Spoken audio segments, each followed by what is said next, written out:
Bienvenidas y bienvenidos a este su programa, Ya lo dijo la Corte, en el cual analizamos los fallos emblemáticos, las sentencias más importantes del máximo tribunal de la República. En esta ocasión vamos a analizar la contradicción de tesis 187-2017 con nuestros invitados, que nos va a permitir una reflexión sobre el derecho a la tutela judicial efectiva en tratándose de personas que están privadas de su libertad, esto es, personas que están presas. Y para entender el alcance, el significado, las cuestiones debatidas en esta contradicción de tesis, le doy la bienvenida a Alejandro González Piña. Alejandro, muy bienvenido, gracias por estar aquí nuevamente, ya nos has hecho favor de acompañarnos. Gracias. Y siempre es un placer recibirte. Y a Carlos Eduardo Michel Regalado. Carlos, un gusto también, ya pues igual que Alejandro, nos has hecho favor de acompañarnos y siempre es un gusto recibirte también. Muchas gracias. Y te pido, Carlos, que nos ayudes a entender cuáles eran los puntos de discusión, porque recordemos que este es un pronunciamiento de la Corte en un ejercicio de competencia para dilucidar una contradicción de tesis, que es muy diferente a temas de amparo, a temas de acciones de inconstitucionalidad, de controversias. Este mecanismo tiene una especificidad de la cual la sentencia también da cuenta. Ayúdanos a entender esta parte, por favor. Gracias por la invitación.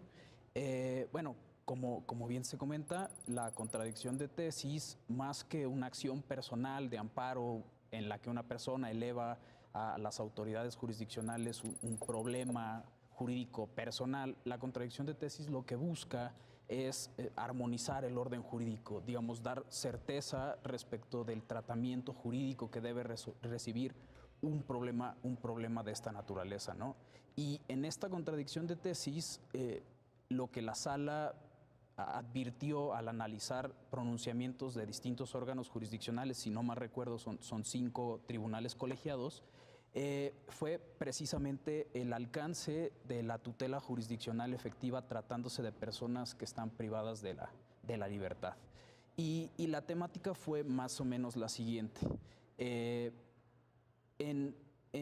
Podemos identificar 2 bloques de colegiados o de posturas, un bloque A y un bloque B. En el bloque A estaban presentes colegiados que analizaron juicios de amparo indirecto en los que se reclamaban, entre otras cuestiones relativas al internamiento, cuestiones relativas a la salud, a medicamentos. Incluso hay por ahí un asunto en el que se debatía una cuestión sobre un incidente innominado de remisión de la pena y demás, buscando reducir tal vez su pena privativa.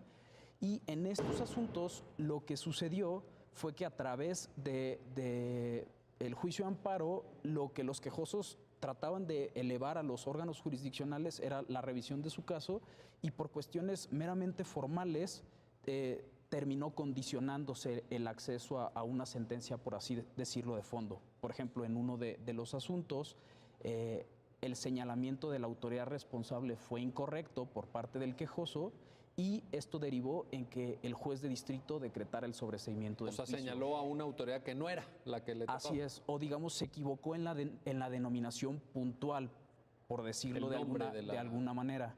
Y eso le condicionó el que no pudiera recibir una sentencia que analizara el fondo de su pretensión. En otro de los casos, por ejemplo, el juez de distrito le dio vista al quejoso para que manifestara si deseaba señalar un nuevo acto reclamado, pero como el quejoso estaba privado de la libertad, la notificación no se realizó personalmente, es decir, lo notificó únicamente por lista.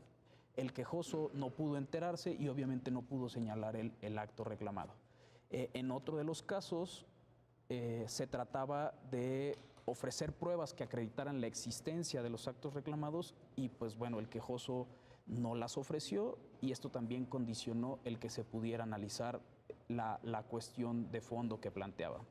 Este grupo de colegiados que podemos identificar dentro de la primera postura determinó que para garantizar que el juicio de amparo fuera verdaderamente un recurso efectivo, era necesario que en estos casos la persona que estaba privada de la libertad y que promovía un juicio de amparo indirecto en la materia penal, obviamente, contara con la asistencia jurídica de un profesional, porque de esta manera se garantizaba que sus pretensiones fueran efectivamente analizadas. O sea, de un profesional, pero te refieres a un abogado. Claramente, de un profesional del derecho. Del derecho, sí, con cédula, con título, todo. Que tuviera los estudios que obviamente le valen para poder entender el funcionamiento del juicio de amparo y poder poner las pretensiones de los quejosos en un nivel en el que puedan ser efectivamente analizadas por los jueces de distrito.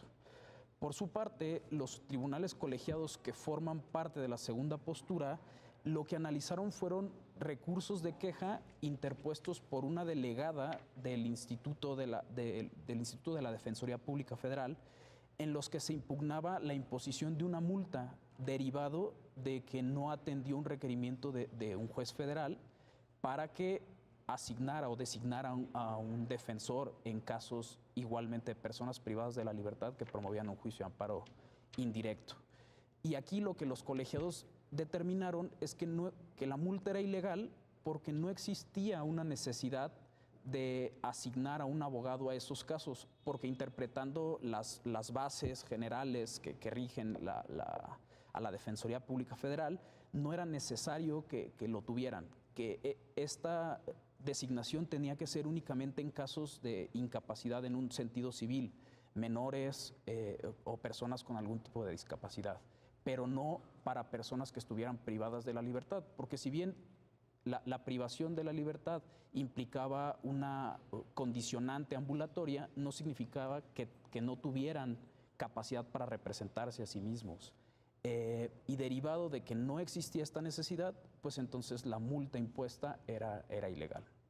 Lo que la sala detecta es que haciendo abstracción de ciertas condiciones, como por ejemplo que en un caso eran recursos de revisión, que en el otro caso eran recursos de queja, que las personas estaban privadas de la libertad en centros de reinserción distintos, unos estaban en centros penales federales, otros estaban en centros estatales, y lo que la sala encuentra es que el problema es del amparo, es decir, en el juicio de amparo, ¿qué tenemos que hacer para que sea verdaderamente un recurso efectivo? Y en eso se centra el señalamiento de las dos interrogantes que detonan la contradicción de criterios.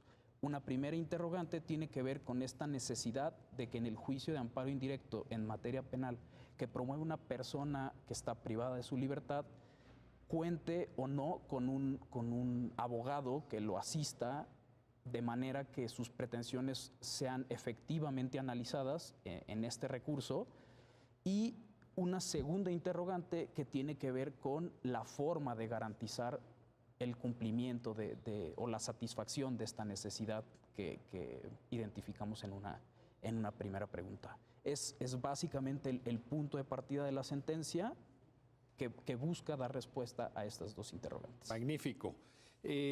Alejandro, a ver, en este planteamiento que Carlos nos acaba de sintetizar de manera extraordinariamente clara, veo yo de fondo una comprensión, me parece robusta, por la conclusión a la que luego veremos que llega la Suprema Corte, de ese llamado derecho a la tutela judicial efectiva, que en su pura enunciación me recuerda el constitucionalismo español. Tú estudiaste tu posgrado allá en España y te acuerdas de esta, no me acuerdo si es el artículo 24 de la Constitución española, la tutela judicial efectiva.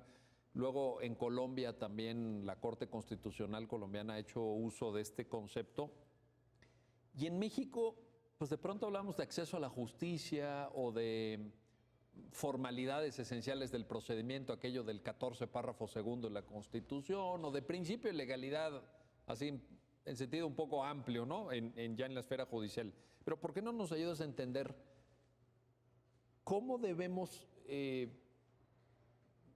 darle contenido a esta mención que la sentencia hace del derecho a la tutela judicial efectiva? Sí, efectivamente hay varias denominaciones y varias cosas que tienen que ver con este derecho. Se le conoce como derecho a la tutela jurisdiccional efectiva, como derecho de acceso a la justicia, el debido proceso, derecho a un recurso efectivo, en fin, hay varios conceptos que están relacionados con este derecho.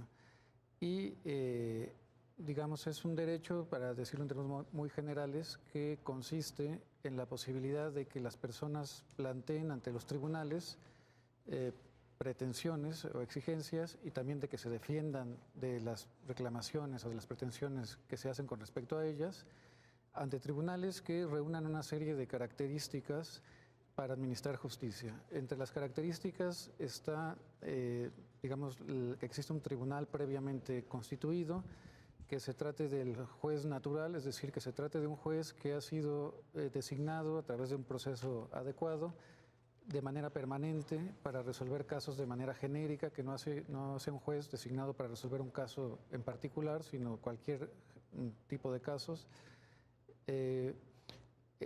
Y que en este proceso se respeten una serie de condiciones que permitan, digamos, el acceso a la justicia, conocidas como el debido proceso. El debido proceso, así en términos también muy generales, consiste en que las personas primero tengan conocimiento de la existencia del procedimiento, por ejemplo, cuando son demandados, es decir, que sean debidamente llamados al juicio. El famoso emplazamiento, ¿no? Así es, el emplazamiento, que es el acto mediante el cual el tribunal hace saber a la persona demandada que existe un proceso en su contra y le da un plazo para que comparezca a contestar las pretensiones de la contraparte.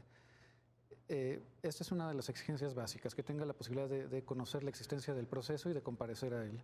Otra exigencia básica es que durante ese proceso haya un plazo para que la persona se defienda, para que ofrezca pruebas, es decir, para que pueda contradecir las pretensiones o refutar las pretensiones de la contraparte cuando la hay, y para que ofrezca pruebas que demuestren su caso.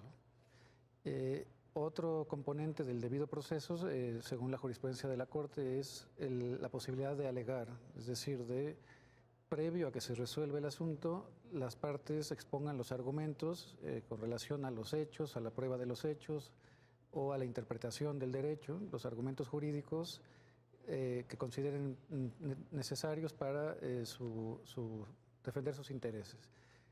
Ese sería, digamos, el núcleo del debido proceso. Y después el acceso, o más bien la tutela jurisdiccional efectiva, tiene otro componente, que es el que se emita una sentencia fundada en derecho para resolver la controversia.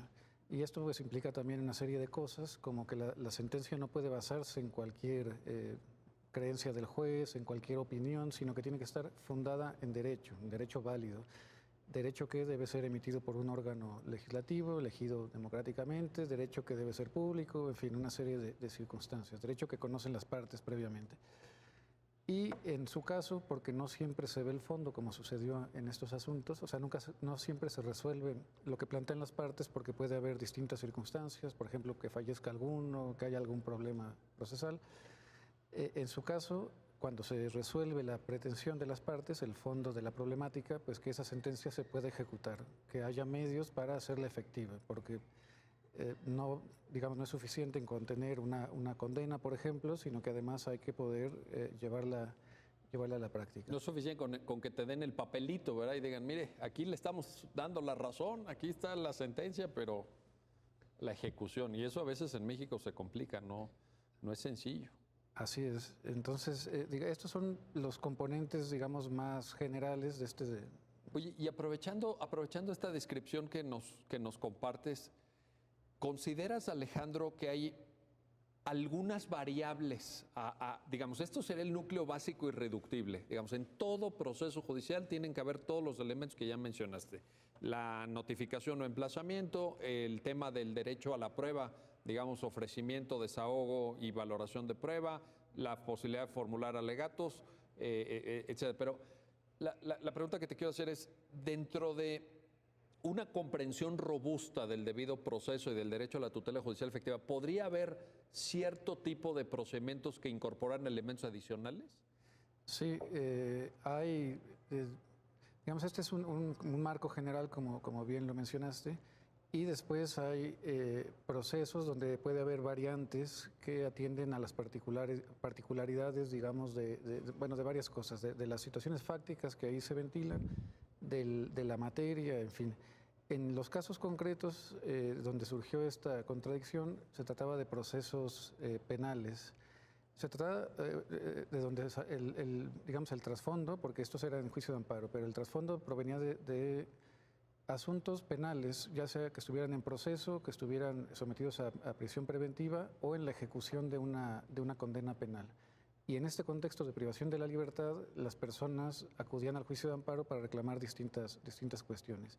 Te lo preguntaba por eso, porque fíjate, el hecho de que estén privadas de la libertad implica la necesidad de hacer algo más que si estuvieran en otra situación. Por ejemplo, ahorita que Carlos nos refería, es que había personas a las cuales se le pidieron que exhibiera pruebas y todo. Bueno, cuando estás privado de tu libertad es difícil conseguir pruebas. No es lo mismo que estar en una situación diferente o el hecho de la notificación que también narraste, ¿no? Oye, te notificaron por lista y no te enteraste. Pues es que estaba dentro del reclusorio. O sea, puede haber situaciones específicas, menores de edad, extranjeros, personas con discapacidad, que agreguen, ¿no?, a este concepto. Sí, para hacer efectivos estos principios generales de la tutela jurisdiccional efectiva hay que tomar en cuenta circunstancias particulares como las que mencionaste, y eso implica que en determinados procesos existan ciertas instituciones que pretenden, digamos, compensar alguna situación que impide el acceso a la justicia o el debido proceso. Por ejemplo, en los casos penales, que es a lo que iba, en muchas ocasiones las personas que están en un proceso penal están privadas de la libertad, y esto implica per se pues, un impedimento para el acceso a la justicia y para el debido proceso. ¿Por qué? Porque, por ejemplo, hay que ir a ofrecer pruebas, implica comparecer físicamente al tribunal, a ofrecerlas por escrito o oralmente. Enterarse de algún requerimiento del juez, de alguna resolución del juez, implica que te notifiquen. Y una de las formas de notificar es por lista, es decir, se publica en los estrados del juzgado un extracto donde se dice que se dictó una determinación con X contenido y que la persona puede consultarla en el local del tribunal. Claro, si estás privado de la libertad es imposible que comparezcas a hacerlo. Correcto. En fin, este sería una serie de cuestiones que justifican, por ejemplo, que en el proceso penal exista la obligación, o sea, existe el derecho de tener asistencia de un abogado, pero además es un derecho de ejercicio obligatorio, digamos. La persona puede elegir nombrar un abogado particular. Si no quiere o no puede, porque no tiene, por ejemplo, recursos para hacerlo, entonces la ley y la Constitución le garantizan que el Estado le provea un abogado de oficio para que realice todas estas cuestiones del proceso.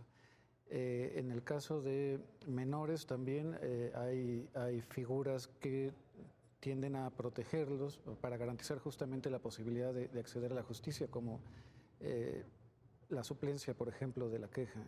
La suplencia de la queja es una institución procesal, por ejemplo, en el juicio de amparo, que consiste en que el juez o el magistrado, en su caso, tiene el deber de suplir los agravios, los alegatos cuando no están bien construidos, cuando la argumentación tiene alguna deficiencia, no es completa, etc.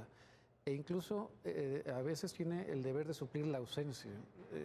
Si no se dio cuenta de que hay alguna violación a los derechos, el abogado de la persona, el juez puede de oficio, es decir, sin que nadie se lo pida, puede resolver sobre esta violación y repararla. Son instituciones que tienen precisamente esta finalidad de compensar ciertos obstáculos fácticos para acceder a la justicia. Que sin duda en el caso se daban por ser personas privadas de la libertad, ¿no? Lo que decíamos, no estaban en la misma facilidad, digamos, de defenderse. Déjenme hacer una pausa, Alejandro, Carlos, vamos a regresar enseguida para seguir platicando de esta contradicción de tesis, la 187/2017, y la manera en la cual se puede garantizar el derecho a la tutela judicial efectiva para personas privadas de su libertad, personas que están presas, pues. Regresamos enseguida, no se vayan.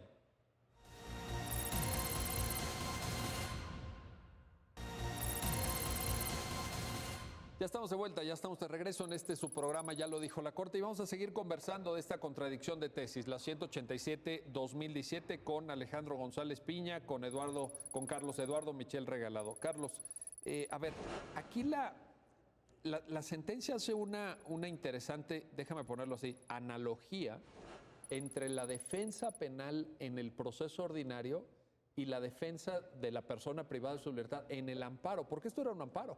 Entonces uno, por ejemplo, en esta reflexión que Alejandro nos compartía antes del corte, dirías, a ver, si abrimos la Constitución, nos vamos al artículo 20, hay un derecho a la defensa técnica y adecuada, derecho que está reproducido en el Código Nacional de Procedimientos Penales, pero pues alguien podría decir, oye, pues eso aplica en el proceso penal, pero estas personas no necesariamente estaban en un proceso penal, están en un proceso de amparo, incluso en un recurso dentro del proceso de amparo. ¿Se aplican los mismos estándares? ¿No se aplican? ¿Cuáles son los obstáculos que ahí se presentan para ejercer el derecho a la tutela judicial efectiva? Sí, de hecho, esto es fundamental en la sentencia de amparo, en la sentencia de la contradicción de tesis, perdón, porque justamente lo que se explica es que no es lo mismo. Esta analogía lo que explica es que están presentes las mismas condiciones, las mismas dificultades fácticas que enfrenta una persona en un procedimiento penal en el juicio de amparo que promueve contra actos generados o que se presentan precisamente en el procedimiento penal. Es decir, no es sin más traernos la figura, la institución de la defensa adecuada del procedimiento penal al juicio de amparo. Hay diferencias, digamos. Claro, es decir, en el procedimiento penal tienes al Estado de frente que te está acusando de la probable participación en la comisión de un delito, te enfrentas al Ministerio Público, hay condiciones de asimetrías impresionantes que justifican la existencia de un derecho tan importante como la defensa adecuada. Y el proyecto trata de mostrar que estas condiciones de complicación, por así decirlo, como las que comentamos hace un momento, la imposibilidad de trasladarse, la imposibilidad de ir directamente a imponerse de un requerimiento del juez de distrito. O de conseguir pruebas. De conseguir pruebas, saber si atender esos requerimientos, saber cómo denominar a una autoridad, saber qué recursos interponer, saber si ampliar la demanda de amparo, saber qué alegar. Son cuestiones que la mayoría de las personas que se enfrentan a procedimientos penales no tienen. Son aspectos culturales o económicos que muchas veces condicionan que puedan hacer esta tarea con una... Oye, y además, déjame aquí, a título personal obviamente, pero hasta hay abogados que no saben eso. O sea, vaya, porque también... No, es que ahorita les quería proponer esto, terminando este punto. La idea de que la defensa tiene que ser técnica y adecuada me parece que encierra mucho fondo. La primera sala ha tenido oportunidad de pronunciarse sobre el alcance del derecho a la defensa adecuada y por ahí una sentencia importante del ministro Juan Luis González Alcántara, incluso que recientemente lo definió. Pero fíjate, todos los ejemplos maravillosos que pusiste incorporan elementos de técnica jurídica, o sea, de repente incluso los no abogados dicen, ay, este abogado cobra mucho, o este abogado hace bien su trabajo, o no hace bien su trabajo, pero todos los maravillosos ejemplos que pusiste, pues incorporan un grado de dificultad profesional, técnica, de hacer bien el trabajo de un abogado, ¿no? Claro, y la sentencia, digamos, partiendo de esta distinción, diciendo no es el procedimiento penal, pero de cualquier manera la asistencia letrada es parte de una de estas condiciones que mencionábamos cuando explicábamos la tutela jurisdiccional efectiva, es decir, las condiciones de eficacia, de efectividad durante la tramitación del juicio de amparo. Tenemos un recurso que por antonomasia en México es el de protección de los derechos humanos, como lo es el juicio de amparo, pero el hecho de que se prevea en una ley y que esté disponible para todas las partes por sí mismo no garantiza que culmine exitosamente en favor de las pretensiones de los quejosos que acuden a él. Esto que dices es muy importante porque incluso la Corte Interamericana de Derechos Humanos ha dicho que los medios de defensa de derechos tienen que ser efectivos. Y no basta, como dice, que estén en una ley y eso, bueno, pues... Que formal, materialmente estén previstos y que estén disponibles a las partes, sino que además cumplan satisfactoriamente el fin para el que están ahí.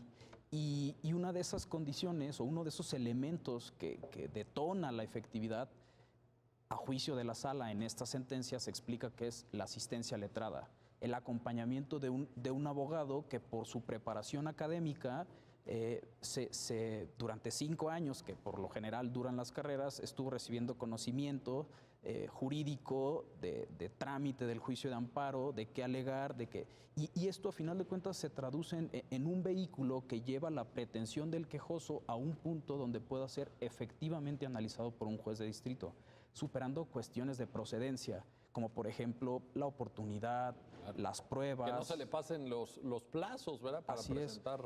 ¿Qué argumentos formular?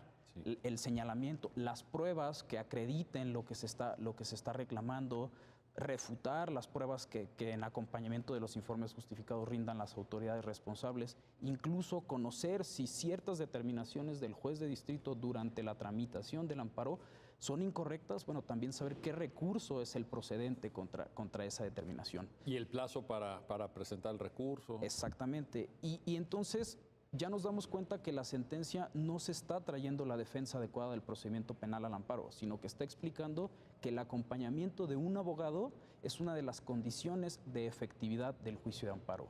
Viéndolo desde esta óptica, entendemos entonces la importancia de que una persona que está privada de la libertad cuente con el consejo, la asesoría de un abogado que le ayude a que se superen barreras de procedencia y entonces pueda ser efectivamente analizada la cuestión de fondo, que en estos casos, por ejemplo, eran cuestiones relativas a la salud, que necesitaban medicamentos. Importantísimo. Por lo regular, lo que las personas... El ámbito de reclusión, imagínate. Así es, las personas que están privadas de la libertad llevan a los juzgados de distrito pretensiones que afectan derechos de vital importancia, la vida, la integridad física, muchas veces hay agresiones dentro de los centros penitenciarios. Bueno, en uno de los casos incluso le negaron el juicio de amparo no pudo analizar la omisión de darle insulina a un privado de la libertad que era diabético, simplemente porque no señaló adecuadamente a la autoridad a la que tenía que reclamar. Pone en riesgo su vida. La omisión, desde luego. Esto puede condicionar que por no recibir la insulina, bueno, pueda llegar el fallecimiento, ¿no? Y justamente la relevancia de estos valores que se ven involucrados en la vida de las personas privadas de la libertad hicieron que se pusiera atención especial en dar efectividad al juicio de amparo en estos casos. A partir de ahí, lo que el proyecto, después de identificar esta necesidad de dotar de efectividad al juicio de amparo, es analizar si existía un asidero normativo, es decir, una posibilidad normativa de colmar un vacío que en principio se advirtió en la ley de amparo, interpretándola de manera conforme con la Constitución, en específico con el artículo 1 y el artículo 17 constitucional, y con las leyes que rigen la actuación de estas defensorías o estas instituciones de asistencia jurídica, que tenemos una a nivel federal y bueno, cada una de las entidades federativas tiene. Oye, Alejandro, pero a ver, en esta, digamos, extensión o precisión del alcance del derecho a la asistencia letrada o el derecho a contar con un abogado en materia también de amparo, déjame, aunque está en la sentencia, pero déjame te lo pongo así como si fuera casi el abogado del diablo. ¿Por qué no, dirían algunos en una visión tradicional, opera la suplencia de la queja?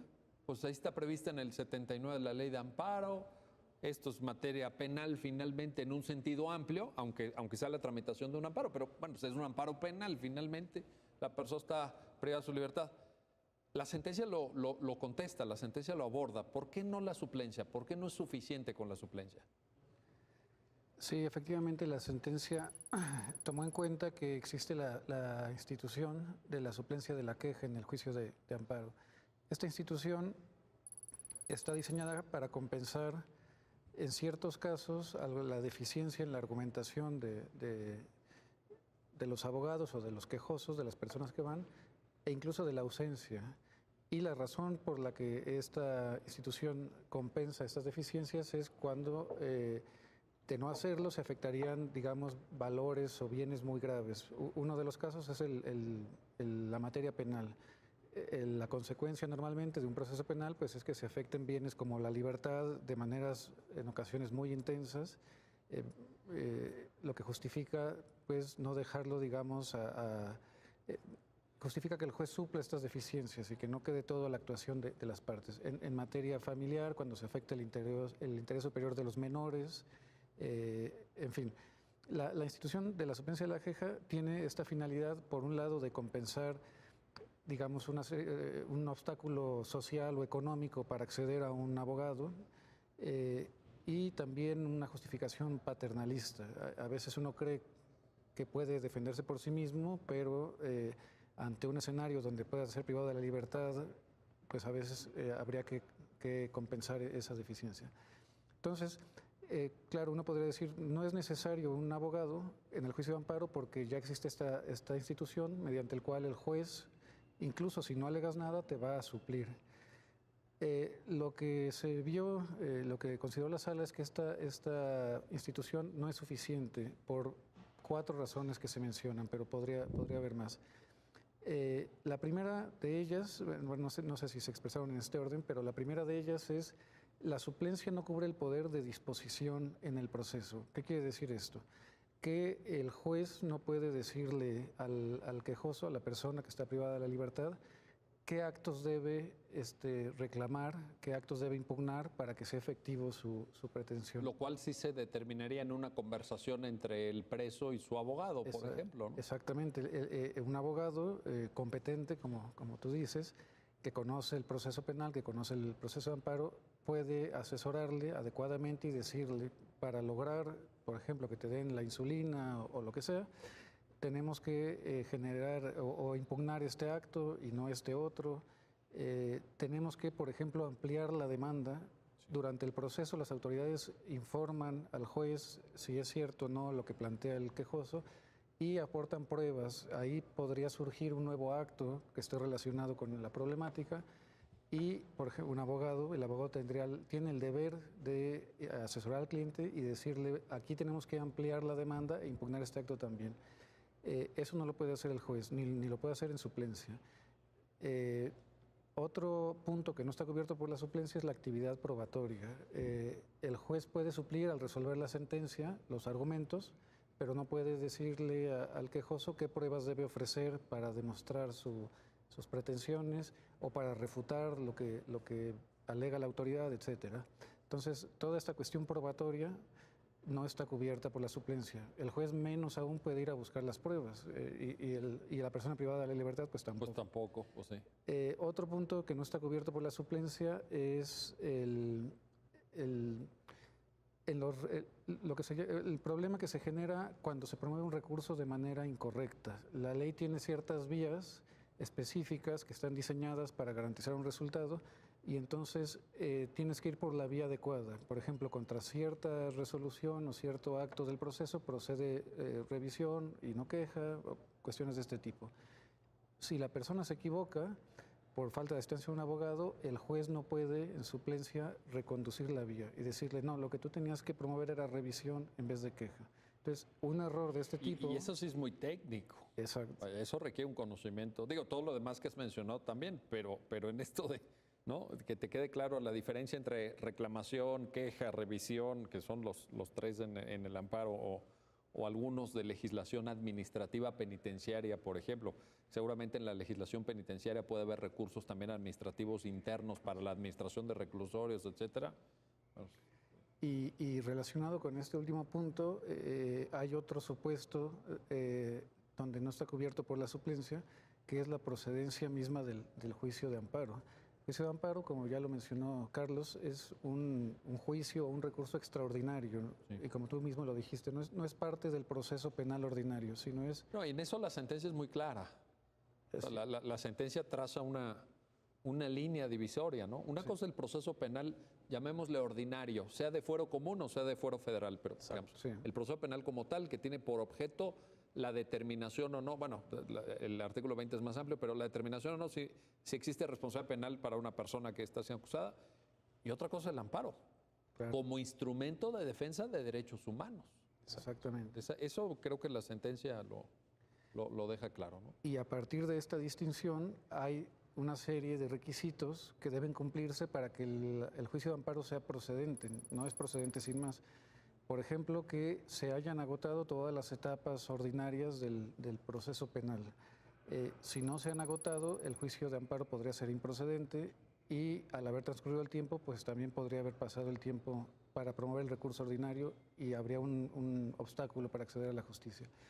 Que se promueven los plazos adecuados, que se aporten, digamos, los documentos que justifiquen quién lo promueve, etcétera. Hay una serie de requisitos técnicos que difícilmente una persona sin la formación jurídica podría manejar competentemente y que esto puede llevar pues, a que quede sin defensa, que quede sin acceder a la justicia. Por eso, en la sentencia lo que se dice es que, habiendo esta necesidad de asistencia letrada, que es parte, digamos, del derecho de tutela jurisdiccional efectiva, habiendo esta necesidad y habiendo estas dificultades para que la persona la tenga, ya sea por no tener recursos económicos o por apreciar incorrectamente su competencia para actuar jurídicamente, y siendo graves las consecuencias de no contar con la asesoría con la asistencia letrada, entonces existe la necesidad, esa necesidad no está cubierta por la suplencia. El siguiente paso que se dio en la sentencia es ver si había un remedio, digamos, jurídico para proveer una solución a esta problemática. Porque hay casos donde, digamos, los tribunales tienen límites, tienen que actuar dentro de cierto margen jurídico, pueden interpretar normas, incluso pueden declarar algunas inconstitucionales, pero hay ciertos límites institucionales. Y fuera de esos límites, la solución tendría que provenir, por ejemplo, del legislativo, de que hay un problema que tiene que atender el Poder Legislativo. Entonces, la siguiente pregunta en este asunto fue, ya vimos que hay un problema, ya vimos que hay una necesidad de garantizar la asistencia letrada, la asistencia de un abogado, por razones análogas a las que se provee en los juicios penales, y la siguiente pregunta era si hay elementos jurídicos que permitan dar una solución al tribunal. O sea, es una mirada en este último punto que mencionas, Alejandro, es una mirada ya hacia la garantía efectiva, hacia la efectividad. Sí. ¿Cómo lo plasmamos, cómo lo materializamos esto? ¿De qué manera actuarlo, hacerlo actuante, ¿no? Exactamente. Se advierte el problema, se advierte la necesidad de solucionarlo y la pregunta es si podemos encontrar normas que, interpretadas de cierta forma, nos permitan llegar a la solución de que se debe proveer y cómo se debe proveer de esta asistencia de abogado en estos casos. Déjenme hacer una pausa aquí y vamos a regresar para ver esta parte de la sentencia que tiene que ver con la garantía efectiva, con la parte ya de, a veces lo podría llamar alguien la implementación, ¿no? En un término que hay quienes dicen que no es adecuado, etcétera, pero que se usa mucho, la implementación. Sobre esto vamos a regresar enseguida para seguir platicando de esta contradicción de tesis, la 187, diagonal 2017, con Alejandro González Piña, con Carlos Eduardo Michel Regalado. No se vayan, regresamos enseguida.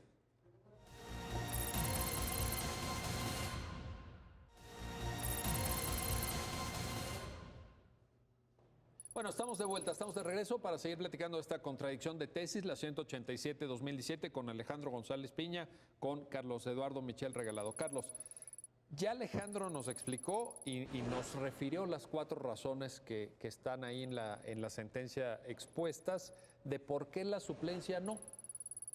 Ok, entonces, con esto pues nos queda claro que la única opción es tener asesoría jurídica especializada que satisfaga el requisito de defensa adecuada, técnica, etcétera, lo que ustedes ya explicaron. ¿Cómo hacerlo? Claro. Imagínate que nos está viendo pues un defensor público federal o un defensor público local, bueno, aunque amparo, pues, en fin, sea otra cosa, pero cualquier persona, o incluso un abogado que tiene que preocuparse por estos temas, ¿cómo hacerlo? Bien. Eso efectivamente es el siguiente punto que atiende la sentencia. Antes de darle una respuesta, también me gustaría incorporar algo a lo que muy amplia y detalladamente comentamos hace un momento. También una necesidad de no saturar, digamos, ¿por qué tendría que ser a través de la suplencia de la queja que los jueces fueran los que tuvieran que estarse haciendo responsables de verificar la existencia o no de violaciones? Sino también equilibrar un poquito, recordemos que los jueces de distrito por regla general atienden una cantidad impresionante de asuntos. Y tienen mucha presión en términos de plazos, términos y todo. Así es. Tienen que ir muy rápido. Digamos, si saturamos todo a través de la suplencia de la queja o exigimos que la atención efectiva de las pretensiones se la depositamos al juez de distrito, creo que ahí está un poquito desbalanceado. Entonces, no, y además también... tu comentario es muy atinado desde el punto de vista práctico. O sea, una cosa es lo que en el mundo ideal, ¿verdad? La suplencia de la queja y que el juez le entre también, pero con órganos jurisdiccionales con sobrecarga de trabajo, claro, desde el punto de vista práctico es complejo. Y digamos, si contamos o si proveemos a las personas de una persona especializada en la ciencia jurídica, un abogado que les auxilie, bueno, le vamos quitando un poco de carga al juez de distrito, porque de esta manera el abogado va a poder llevar de una mejor forma el planteamiento, la pretensión del quejoso. Ahora, una pequeña acotación. Sí, claro, por favor. A esto que acaba de mencionar. Claro, adelante, Alejandro. Además, el derecho a la asistencia letrada es parte, digamos, del derecho a la tutela jurisdiccional en sentido más amplio, y normalmente este derecho se cumple a cargo de la propia persona. Eso, sí. Para que no haya un desenfoque, es la persona la que tiene el derecho de nombrar a un abogado particular, y ese es el sentido, digamos, social de la abogacía. Existen abogados para que las personas libremente pues, los pueden contratar, como existen médicos particulares.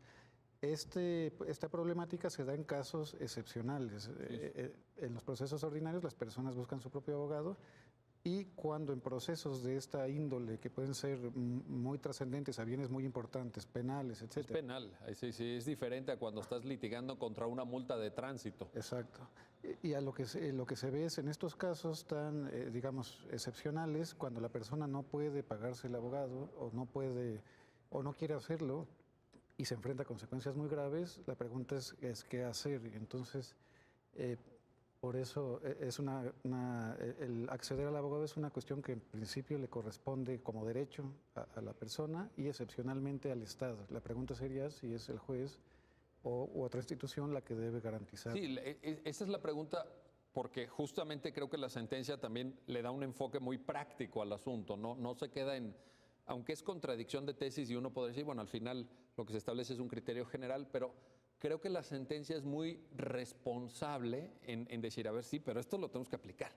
O sea, esto tiene que funcionar en la práctica. A ver, la persona que está presa ahorita en un reclusorio federal o en un reclusorio bajo la jurisdicción de una entidad federativa, ¿cómo le va a hacer? ¿Cómo le va a hacer? Y en este comentario que tú compartes, Alejandro, yo creo que ahí hay una visión del trabajo de los abogados como un servicio profesional, por un lado, pero también una función social de la abogacía.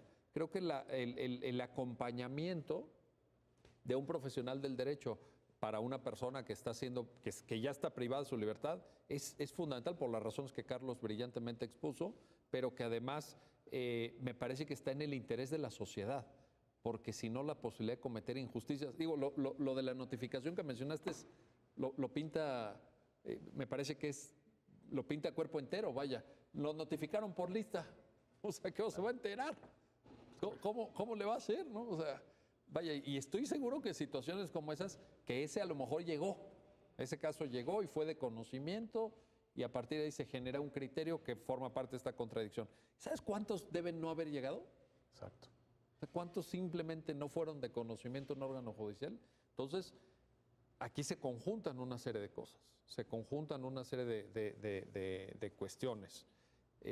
Sigamos con estas reflexiones. Claro, y a partir precisamente de esta muy puntual acotación, lo que la sentencia fija en esta contradicción de tesis es que, interpretando de manera conforme con el derecho a la tutela jurisdiccional efectiva las legislaciones tanto de amparo, la ley de amparo, como las que rigen la actuación de estas instituciones públicas de asistencia, si las interpretamos de una manera conforme con el derecho, es válido pensar que el juez de distrito, para no alejarse de la efectividad del juicio de amparo, puede pedir los servicios a estas instituciones a efecto de que la persona goce goce de una asistencia letrada en el juicio de amparo. A ver, te pregunto aquí, dices, ¿puede pedir?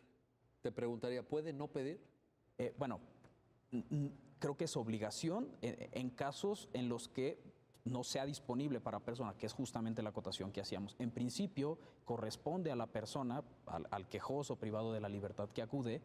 El juez lo que tiene que hacer es prevenirle, es decir, claro, necesitas a un abogado para que este juicio de amparo sea exitoso, para que se atiendan efectivamente tus pretensiones. En principio es una carga, es una responsabilidad que te corresponde. Y por lo mismo te prevengo para que lo designes. Ahora, tú tienes la posibilidad de contestarme diciendo que no tienes los recursos económicos o simplemente no contestarme. En el caso de no tener los recursos económicos, entonces se activa la obligación del Estado, representado en el juez de distrito, de imponerle o de solicitar la intervención de estas instituciones de asistencia públicas para que le nombren a un abogado. En el otro caso, en el que la persona simplemente no dice nada o dice que no lo quiere, hay una cuestión ahí no está siendo consciente de las consecuencias de su actuar. Es decir, está abandonando la efectividad de un recurso como el amparo, probablemente sin razón. Entonces, también en ese caso se justifica que el juez de distrito, aún contra su voluntad, solicite los servicios de una institución. Y ya no es tanto, digamos, cuidar al quejoso, sino garantizar que el amparo sea efectivo, al margen de que la persona sin razón haya manifestado que no desea tener el acompañamiento. Y esta interpretación de la ley de amparo y de las leyes que rigen la actuación de las instituciones de asistencia jurídica gratuitas es a la luz del derecho a la tutela jurisdiccional efectiva. Es la llave de entrada, ¿no? Así es. Digamos, lo que está de fondo en toda la construcción que la sentencia hace es ese derecho. Efectivamente. Y bueno, garantizar que aún contra la irrazonabilidad de la persona, se garantice que la pretensión que en un inicio detonó la tramitación del juicio de amparo pueda ser efectivamente atendida. Esto es la contestación de la sentencia o la forma en la que la sentencia cubre un pequeño espacio de actuación, de oportunidad, donde la suplencia de la queja no podía intervenir, digamos, y se garantiza que con el acompañamiento de un abogado, la persona pueda, incluso sin razón, que digamos no encuentra la razón para seguir con la tramitación de este amparo, pueda saber si amplía o no, pueda ofrecer pruebas, pueda a través del abogado ir a enterarse de las determinaciones, de los requerimientos que el juez le hace, y bueno, que a final de cuentas se tenga la mayoría de elementos necesarios para que se emita una sentencia que analice el fondo de la cuestión planteada. Que en eso tenemos un interés todos, yo creo, independientemente de que la sentencia va a beneficiar a una persona, pero pues que se le entre al fondo de los temas, ¿no? En el fondo puede decirse, no tiene razón, sí, pero bueno, no se sobreseyó, es decir, no se quedó un paso previo en la procedencia. Oye, Alejandro, en la sentencia también se dice, bueno, ¿y qué pasa si no? ¿Qué pasa si no? ¿Se tiene que reponer? ¿Cómo lo conceptualizas aparte, digamos, la sentencia? Sí, ya en el aspecto operativo, como mencionó Carlos, hay una distinción entre lo que tiene que hacer el juez de distrito y lo que tendría que hacer el tribunal que revise el proceso seguido ante el juez de distrito.